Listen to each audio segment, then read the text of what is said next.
So we will now look at a non-calculator way of working on the problem using Z statistics or a tabular method. So we have computed the calculation using a statistics calculator, and we have gotten 0.5763 to 4 decimal place.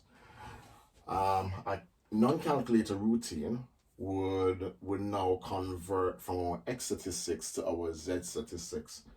So our X statistic is a normal distribution that has mean 122 and variance 5 square. Our Z statistics has a mean of 0 and a variance of 1 square. And we're using the conversion formula, Z is equal to X minus mu over sigma. And that gives us our standard score. So when we sub in the values into the standard score, our X will be 118, our mu will be 122, and our standard deviation sigma will be 5. So 118 minus 122 over 5, that's minus 4/5, that will give us minus 0.8. 122 minus 122 over 5, that will give us 0. 126, this 126, mu remains 122, and sigma is 5. So 126 minus 122 divided by 5, and that will give us a positive 0.8. So our problem now becomes calculate the probability that Z lies between negative 0.8 and positive 0.8. This will require a little bit of geometrical gymnastics, so do bear with me as we go through this. Once we are comfortable with the geometrical gymnastics, then we can apply formula and use a more direct approach at solving the problem. So how would we now go about solving this? So this is the region that we need to solve. So my approach will be as follows. Let's solve for this region, 0.8. And then because of the symmetry of the normal distribution, we know that the region above 0.8 is the same as the region below 0.8. So I'm going to solve for this answer, then I'm going to double it and then take it away from 1. So my approach will be as follows.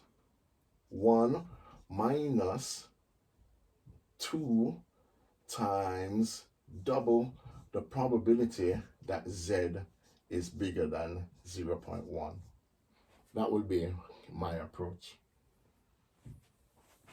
Now recall, however, that our table doesn't allow us to calculate the probability that Z is bigger than 0.8 directly. So I'm going to use the complementary event in order to evaluate that probability. So the probability that Z is greater than 0.8 is the same as 1 minus the probability that Z is less than 0.8. At this point, you would now go to your table and look up the value that for the probability that Z is less than 0.8. I'll allow you to do that now. I'm going to use my calculator in order to work that out. And I've gone to my statistics mode, then NCD, so I'm on the distribution, then normal, then NCD, my lower.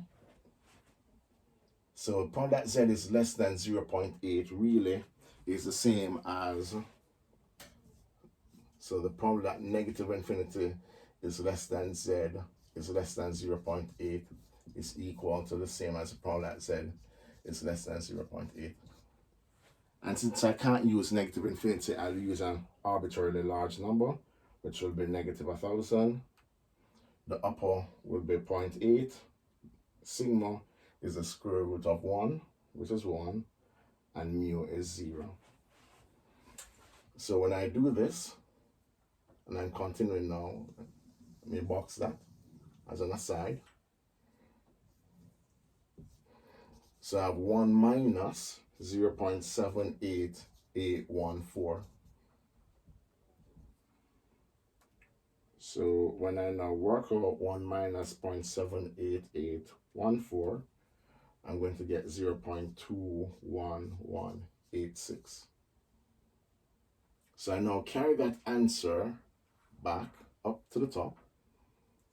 And this is 1 minus 2 lots of 0.21186.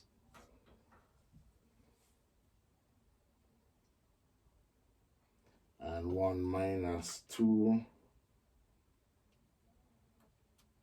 times that value is equal to 5.7628, or approximately 0.5763 to 4 dp. And this, of course, agrees with what we got before.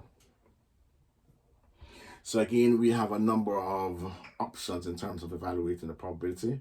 We can use a direct calculator strategy, or we can use a z-score approach married to a tabular method. And either one would be determined by the exam board that we're using.